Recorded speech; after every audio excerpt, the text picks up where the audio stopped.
ایک سرائیکی کہاوت ہے کہ میرے محبوب ایسے یک بارگی جدائی بہت تکلیف دہ ہوگی، تجھے مجھ سے بچھڑنا ہی ہے تو دھیرے دھیرے قسطوں میں بچھڑ۔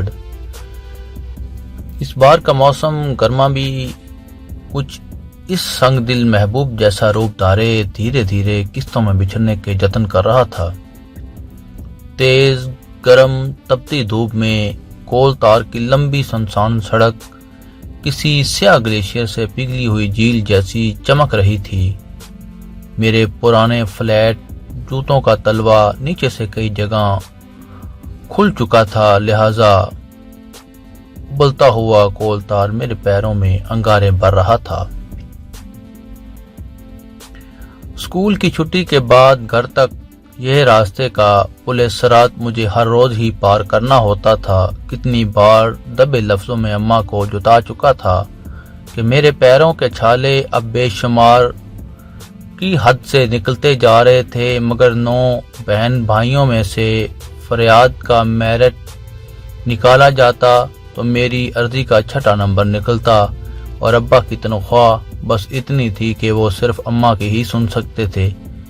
پھر بھی ہر 15 دن کے بعد گھر کے راشن کی کمی کا رونا شروع ہو جایا کرتا تھا۔ راستے میں گزرتے ہوئے مجھے حسب معمول چند لمحوں کے لیے باٹا جوتوں کی بڑی دکان کے چھپر تھلے سستانے کا موقع ملا۔ میں نے ہمیشہ کی طرح مسرت بھرے تہجس کے ہاتھوں مجبور ہو کر دکان کی شیشے کی دیوار سے پرے ہاتھوں کا کٹورا بنا کر جھانکنا شروع کر دیا۔ اندر دکان کا نوکر ایک میم صاحب کو اس کی پسند کے سینڈل پہنا کر جانچ کروا رہا تھا۔ کتنی پیاری تھی وہ گوری سی میم، دودھ سی دھلی ہوئی، آبشار کی جل ترنگ کی مانند نکھری سی۔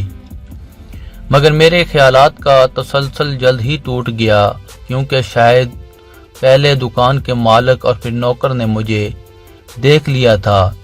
نوکر تیزی سے دکان سے باہر آیا اور مجھے حقارت بھرے لہجے میں جھڑکنے لگا، اوئے لڑکے، کتنی بار تجھ سے کہا ہے کہ یہاں شیشے کے پاس کھڑا نہ ہوا کر، سارا شیشہ گندا کر دیا۔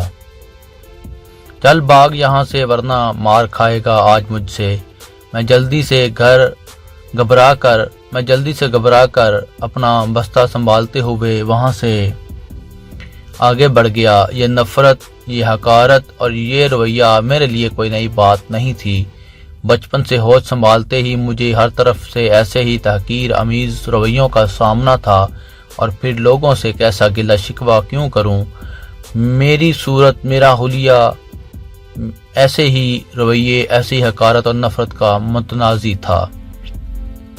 ناظرین، امید کرتا ہوں کہ پریزاد کا پہلا پارٹ آپ کو پسند آیا ہوگا۔ اگر پسند آیا ہے تو اس چینل کو سبسکرائب کر لیں، ساتھ لگے بیل کے آئیکن کو لازمی سے پریس کر لیں تاکہ میری ہر آنے والی نئی قسط کا نیا حصہ آپ کو بر وقت ملتا رہے۔